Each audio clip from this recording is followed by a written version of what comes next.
TED Talk. L'audace, c'est de passer à l'action. Aujourd'hui, j'ai une invitée extrêmement spéciale qui a accepté mon invitation. J'ai dû pousser l'invitation 3-4 fois avant qu'elle accepte, mais on a réussi. Cette femme-là, elle a une entreprise avec moi, elle a une bague avec moi et elle a un enfant avec moi. Alors aujourd'hui, je vous présente nul autre que Jessica Mésidor. Comment ça va, Jessica? Ça va, stressée. Stressée? T'as peur des Ouais. caméras? Oui, Ah, oublie les caméras, regarde-les pas, sinon ils vont te mordre. j'aurais voulu être comme toi. Comme moi? Mhm. Je suis comment moi? T'es spontanée, t'as pas peur des caméras. C'est vrai parce que tu m'as dit c'est quoi, de quoi qu'on va parler, puis c'est comme, je sais même pas. Tu m'as pas briefé. And let's just do it. Yeah. So, Jessica, pour ceux qui ne te connaissent pas, c'est qui Jessica? Bon, Jessica, c'est une femme passionnée par l'immobilier. Je suis maman d'un petit garçon. Et ta femme, Yes. so that's who I am. Yes. Je vais revenir là-dessus un petit peu plus tard. Je vais te demander c'est comment être ma femme. But now, OK? Ouais. So, Jessica, tu fais quoi dans la vie présentement? Moi, dans le fond, je suis courtière hypothécaire. Mhm. Et puis, je t'aide justement là, au niveau de l'équipe, de la gestion de l'équipe Homer. Mhm. Est-ce que Mhm. l'immobilier, ça a toujours été est-ce que l'immobilier, ça a toujours été ta passion Mhm. ou c'est quelque chose qui est venu spontané? Est-ce que tu peux m'expliquer un petit peu là-dessus? OK. Ben, moi, dans le fond, au début, je détestais l'immobilier parce que tu étais tellement impliqué, passionné, puis, tu sais, voilà, tu avais vraiment comme cette envie-là de réussir et que ça fonctionne de ton côté. Puis, je trouvais que l'immobilier me volait du temps Mm. avec toi. Donc, quand tu Mm. arrivais, je me souviens, tu étais full excitée. Ah, B, je vais remplir une promesse d'achat, je dois remplir une MO. Puis moi, j'étais comme, Mm. OK, vas-y. Tu sais, j'étais super excuse-moi, j'étais super contente pour toi, mais j'avais l'impression que l'immobilier me volait beaucoup de temps avec toi. Puis plus avec les visites, tu travaillais de soir. Puis moi, j'étais disponible le soir. Pas que j'avais rien à faire, mais voilà, j'avais beaucoup plus de temps libre le soir que la journée. Mhm. Puis c'est ça, ça m'a un peu dégoûtée. Wow. OK. Ouais. OK. Mais avant l'immobilier, c'était quoi ta passion? Même avant l'immobilier, on avait une business ensemble. Ouais. What was it? Tell them. Ouais, en fait, on avait une garderie Wow. en milieu familial. Puis j'aimais vraiment beaucoup les enfants. Mais Mhm. j'aime encore les enfants. Puis ça m'a vraiment permis de heal de certains défis que j'avais dans la vie. Puis par la suite, on a fait ça pendant 5 ans. Mhm. Et par la suite, on a fermé la garderie parce que j'étais enceinte. Yeah, yeah, true, true. Puis Mhm. là, pendant que tu étais enceinte, tu as été faire ton cours de... Ouais, ben tu t'en souviens. Yeah. C'était, c'était quoi, 3 semaines avant que j'accouche? Mhm. On a été justement m'inscrire. Puis là, j'avais les gros cartables là, de courtage. Puis je me souviens que pendant que je faisais les exercices, j'avais des contractions. Puis même plus, je ne sais pas si ça en rappelle, mais euh, ben, dans le fond, on m'avait admis à l'hôpital Ouais. pour accoucher. Mhm. Puis je devais faire un test. Donc là, le Mhm. professeur m'avait permis de le faire à l'hôpital. Puis Mhm. pendant que j'avais des contractions, je faisais l'exercice. Puis finalement, j'ai réussi. Yeah. Amazing. Yeah, Félicitations pour tous ces accomplissements-là. Puis aujourd'hui, c'est comment être une courtière hypothécaire. Is it easy? It looks easy, though. it's not easy Okay, tell me. at all. Ouais. Ben, en fait, moi, pour ma part, je vais parler de moi. Tu sais, je suis quelqu'un qui carbure beaucoup au stress et à la pression. Mais, tu sais, souvent, on a la pression du courtier inscripteur, du courtier collaborateur, des clients, puis même des fois des souscripteurs. Fait que moi, mon but, là, c'est que tous mes dossiers passent et fonctionnent. Mais c'est pas la réalité. Mhm. Fait que moi, là, quand que j'ai un dossier qui accroche, ben, je vais le pousser le maximum. Je vais presser le citron le maximum que possible pour que le dossier fonctionne, Mhm. right? Puis aussi, bon, tu sais, je suis dans la relation d'aide. Ben, j'étais dans la relation d'aide avant, mais on fait quand même la relation d'aide Ouais. en immobilier. Et je suis le genre de personne qui est beaucoup trop, peut-être, sympathique. Mhm. Donc, tout le stress des clients, toutes leurs émotions, on dirait que je le vis avec eux. Je suis comme une éponge. Donc c'est ça. Mhm. Mhm. Ouais. Jusqu'à le nom de mon podcast, c'est TED Talk. mais le slogan, c'est l'audace, c'est passer à l'action. Mhm. Est-ce que tu te rappelles d'une fois dans ta vie où est-ce que tu as mis l'audace de l'avant pour pouvoir passer à l'action? Est-ce que tu es déjà passé à l'action? Tu avais une idée, il y avait quelque chose de difficile, il y avait peut-être quelque chose que tu avais échoué puis tu as réussi. Est-ce que Mhm. tu peux nous ramener dans ce temps-là? Mhm. Ben, tu sais quoi? Ben, en fait, j'en ai deux, mais je veux dire, tu sais, l'histoire qui me rejoint le plus, puis que je pourrais peut-être inspirer d'autres femmes qui ont vécu la même situation que moi, parce que c'est quand même un sujet tabou. Donc, c'est lorsqu'on a perdu nos enfants. Tu sais, veux pas, justement, tu Est-ce sais, que comme je disais. tu peux bien expliquer ça? Tu Ouais. fais juste dire on a perdu des enfants, mais qu'est-ce que ça veut Mhm. dire concrètement? On a perdu combien d'enfants? 5. Wow. On a perdu 5. La première grossesse était extrêmement difficile parce que c'est la première fois que je tombais enceinte, puis je vivais ce moment avec toi. Puis pour moi, c'était tout nouveau, tout frais, tout beau. Et j'avais jamais entendu parler de fausse couche Mm. ou d'interruption de grossesse comme qu'on a vécu. Euh, donc, moi, dans ma tête, c'est ah, OK, ben écoute, ça va fonctionner. Tu vas mener ta grossesse à terme, tu vas tenir ton bébé dans tes bras, puis tout va bien aller. Euh, Puis voilà. Donc, on a perdu. Ben, en fait, on n'a pas perdu, donc j'ai dû accoucher. Puis ça a été l'étape la plus difficile. Mais quand tu dis Mais accoucher, on a quand même pas eu ces enfants-là. on les a pas eus? Ouais. Non, exactement. Mm. Fait qu'ils sont décédés après l'accouchement. Donc, j'ai fait 2 interruptions de grossesse. Fait que j'ai accouché 2 fois et j'ai fait 2 fausses couches. En fait, j'ai accouché 3 fois parce que Mm. dont notre garçon Ouais. qu'on a. Puis, c'était comment mentalement passer à travers ça? Parce que, honnêtement, tu aurais pu juste quit après le premier puis dire, je veux pas d'enfant. Mhm. Fait que, c'était quoi le mindset? Qu'est-ce que tu t'es dit pour que tu puisses essayer encore et encore et encore pendant 5 fois? Mhm. Ben, en fait, moi, j'ai vraiment mis Dieu de l'avant. Mm. On est tous les deux chrétiens, on croit en Dieu, on croit que Dieu fait des miracles. Et je pense, moi, dans ma tête, c'est que j'avais un objectif et il fallait que je réalise cet objectif-là. Donc, malgré les embûches, malgré le fait que les médecins disaient « Oh non, ça va être difficile » ou quoi que ce soit, peu importe ce qu'ils disaient, moi, j'avais juste la voix du Seigneur qui disait « Jessica, ça va arriver, tu vas tenir ton enfant dans tes bras. » Mm. Donc, pour moi, je gardais juste, tu sais, comme il y a un dicton qui dit garde les yeux fixés vers l'éternel. C'est ce que j'ai fait tout le long. Mm. Mm. Puis même moi, après un certain recul, je me dis, Jessica, comment t'as fait? Mm.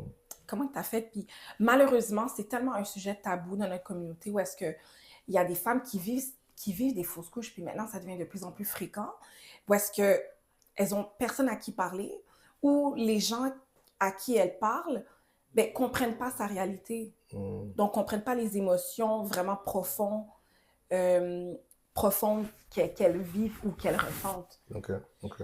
Puis, comment que ton entourage t'a supporté? J'imagine que c'est pas tout le monde qui t'a supporté de façon égale. Oui. J'imagine qu'il y a des personnes que tu pensais qu'ils allaient te supporter, qui t'ont pas supporté. Comment, c'était comment avec ton Mhm. entourage? Ben, en fait, moi, le petit souci avec moi, c'est que je suis une personne qui... Je partage pas vraiment mes émotions. Donc, tu sais, par exemple, je peux être fâchée, tu sauras pas, ou je peux être triste, je peux Non, être moi, je veux déçue. savoir. Moi, je Oui, veux obviously. ça. Mais, tu sais, les gens de l'extérieur, voilà, je suis pas quelqu'un qui va partager mes émotions, qui va montrer mes émotions, mais ma mère a vraiment été là pour moi. Ma maman d'amour que j'aime beaucoup, ma sœur, mes sœurs ont été là pour moi, ma cousine aussi. Puis j'ai une amie aussi qui a été là pour moi tout le long là, des événements. En fait, tu sais, moi, je m'attendais, c'est ça tu sais, et qu'avec moi, c'est que je m'attendais pas à recevoir du soutien. Ou mon premier réflexe, c'était pas d'aller demander du soutien, c'était vraiment juste de process le tout toute seule, Yeah. puis de vivre mes émotions, parce que c'est important de vivre les émotions, que tu sois triste, peu importe l'émotion que tu vis, tu dois être en mesure de vivre ton émotion pour que tu puisses être en mesure de guérir, de heal from that. Puis ici, est-ce qu'il y a des gens, là tu m'as parlé de tous les gens qui t'ont supporté, mais et de l'autre côté, les gens que tu pensais qu'ils allaient te supporter, puis qui t'ont pas supporté, est-ce que c'est arrivé dans tout ce process-là? Sincèrement, non. OK. Non. Wow. Non. So, c'est- Toi, tu été un big supporter, mais toi, je te rentre pas là-dedans parce que you are me and I am you. Well, I'm right? the host today. OK? Can I be the host for one day? So amazing. Ouais. So, Mais, ce que je peux te dire, c'est que toi, durant le processus, tu étais super impliquée, mais on dirait à la fois, tu sais, on dirait que tu voulais pas trop, pas que tu voulais pas trop, mais tu voulais tellement, tu voyais que j'avais de la peine, fait que tu essayais tellement de comme, comment je peux expliquer? Tu étais impliquée, puis même toi aussi, tu avais de la peine, fait que toi aussi, tu vivais tes moments, tu vivais tes émotions aussi. Puis c'était la première fois que ça t'arrivait également, là, d'avoir quelqu'un... ouais, c'était vraiment, c'était tough en émotion parce que, je devais gérer tes émotions, mes émotions, plus je devais gérer avec le staff de l'hôpital et ainsi de suite. So it was Ouais, a lot going on. exactement. Je souhaite à personne, je souhaite même pas ça à mon pire ennemi. C'est vraiment tough perdre des enfants, surtout quand tu t'attaches à un enfant qui est dans ton, ben c'était pas dans mon ventre à moi, mais dans ton ventre à toi. Puis tu t'attaches, l'enfant commence à donner des coups de pied, à bouger, and you lose the baby. Yeah. C'est vraiment tough, que ce soit pour la femme, même la même chose pour le père, si le père est présent, excuse-moi. Mais Jessica, je sais que c'est un sujet que tu n'acceptais pas de parler auparavant. Pourquoi en date d'aujourd'hui, tu as eu l'audace de pouvoir parler de tout ça?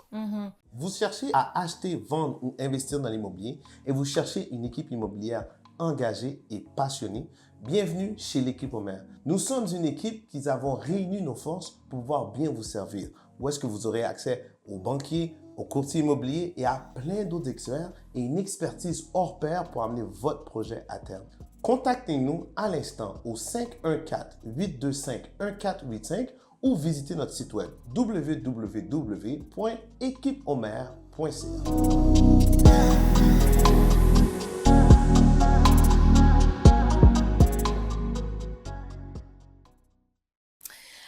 Parce que j'entends toutes sortes d'histoires que, justement, exemple, telle femme a perdu un enfant ou soit perdu ou a fait une fausse couche. Puis c'est un sujet qui revient de jour après jour. Puis je trouve qu'on dirait que ça revient, mais de façon répétitive. Donc, on en entend de plus en plus parler. Et étant donné que c'est un sujet tabou pour la communauté, moi, je veux faire la différence.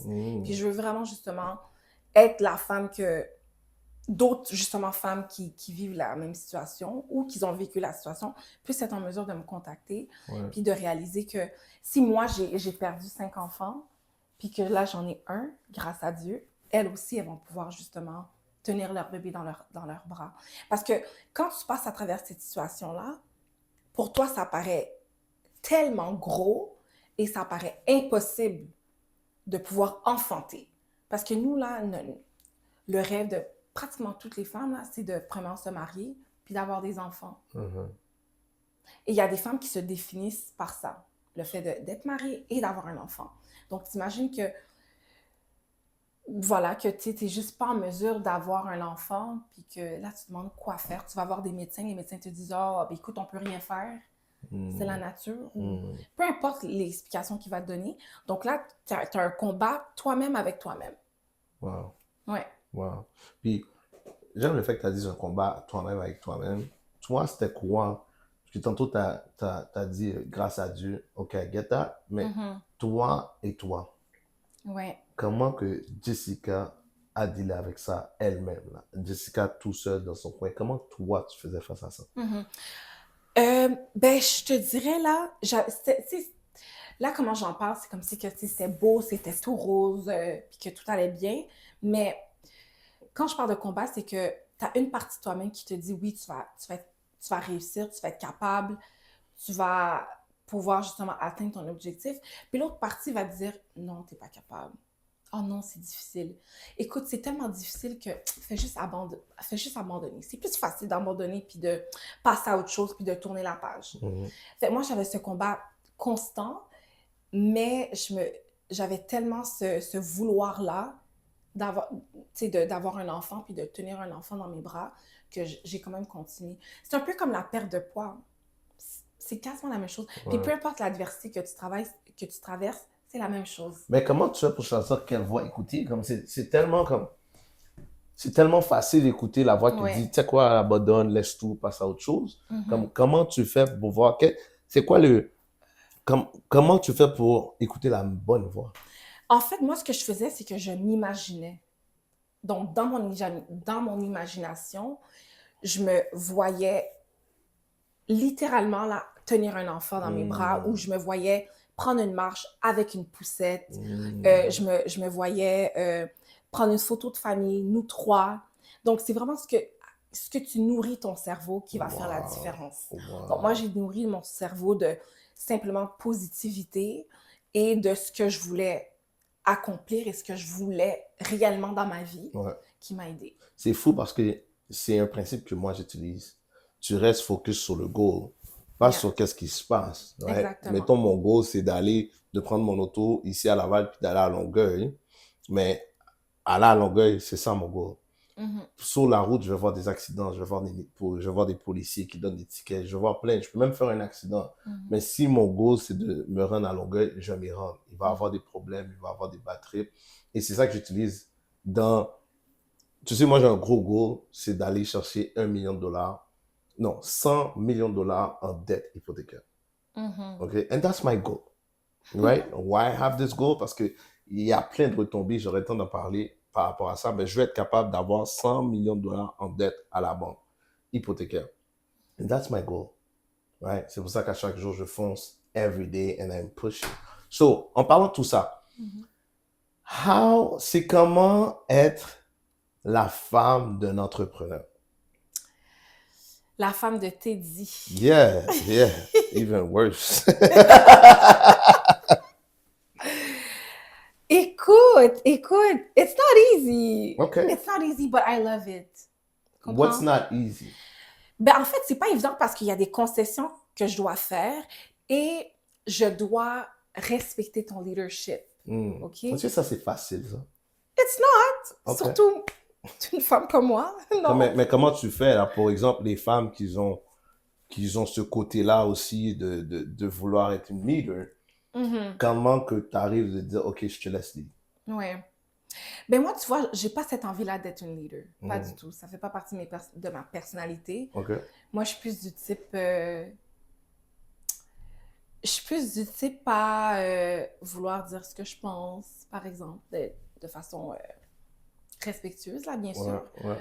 Mais, ou sinon, de pas me laisser marcher sur les pieds. OK. C'est ça. OK. Mais dans le fond, qu'est-ce qui est pas évident, c'est de... Tu sais, comme avant, ça c'était avant, j'avais l'impression que je mettais tous pas mes rêves, mais voilà, comme tout ce que je veux réaliser de côté. Puis il fallait que je priorise justement toi, ta vision, où est-ce que tu veux aller. Puis où est-ce que j'ai eu le déclic, c'est c'est lui le leader, c'est lui le chef de la famille, il faut juste le suivre. Just be a leader. Mais il faut faire attention avec ça, OK? Yeah. Et pourquoi je dis ça, c'est que si ma vision n'était pas assez grande pour que tu puisses venir t'accomplir dans ma vision, Oui. it wouldn't work. Yeah. Right? Si ma vision était vraiment petite, puis c'était juste moi, je veux ouvrir un petit lavoto, puis that's all, ce serait comme, the vision is not big enough for you to fit, right? Fait que moi, je pense que c'est tellement important que la vision de ton partenaire puisse être 10x, right? Ben, je suis pas d'accord avec toi. Oh my God. Ouais, bébé. OK, let's roll this Je podcast. suis pas d'accord. Pourquoi? Mais moi, je pense que, tu sais, moi, j'ai la philosophie que peu importe ce que tu veux accomplir dans la vie, en autant que ça soit coulé sur le béton, puis en autant que, tu sais, que ça ait du sens, pour moi, voilà. OK.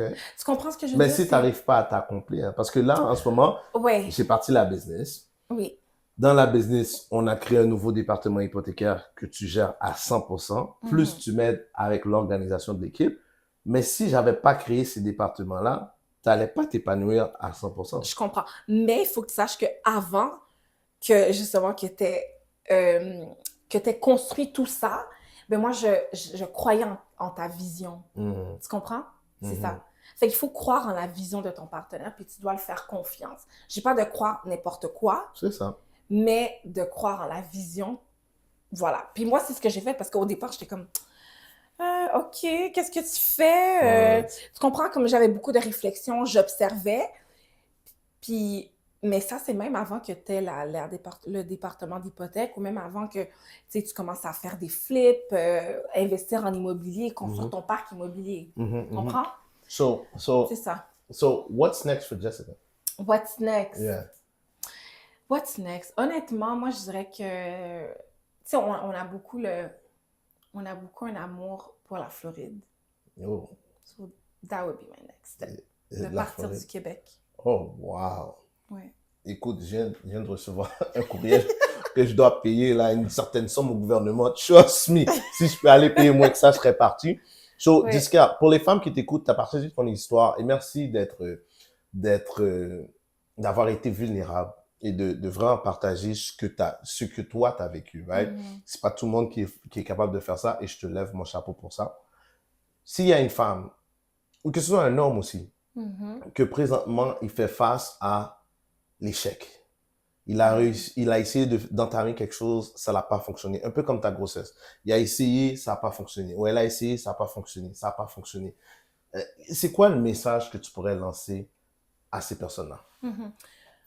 Moi, je leur dirais que peu importe ce que vous vivez, peu importe les défis et les tribulations, continuez. Vous allez voir que c'est beaucoup plus gratifiant de se dire que vous avez réussi que de finalement dire j'aurais dû. Hmm, wow, très fort, très fort.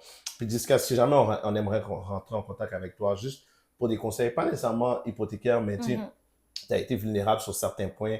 S'il y avait des femmes qui passent à travers ces situations-là Oui. également, qui voudraient juste que tu les encourages, comment ils peuvent te contacter? Donc, elles peuvent m'écrire sur Instagram, Jessica_Mortgage Broker. OK? Puis ça va me faire plaisir là, de les répondre, puis vraiment d'être un support pour elles. C'est génial. Merci énormément d'avoir pris le temps. Moi, aujourd'hui, guys, vous avez entendu son histoire. Échec, poussé, poussé, échec, poussé, poussé et finalement réussite. Elle a jamais décidé de quit. Elle est restée focus sur le goal. Et peu importe qu'est-ce que vous entamez dans votre vie, faut rester focus sur votre goal. Pas parce que vous regardez les gens et que vous pensez que les gens, ils ont une vie parfaite. Tout le monde a des tribulations. Tout le monde a des challenges. Tout le monde a des obstacles. Et guess what? C'est ça qui fait en sorte qu'on devient plus fort jour après jour. Sur ce, je vous souhaite une excellente journée et à très bientôt.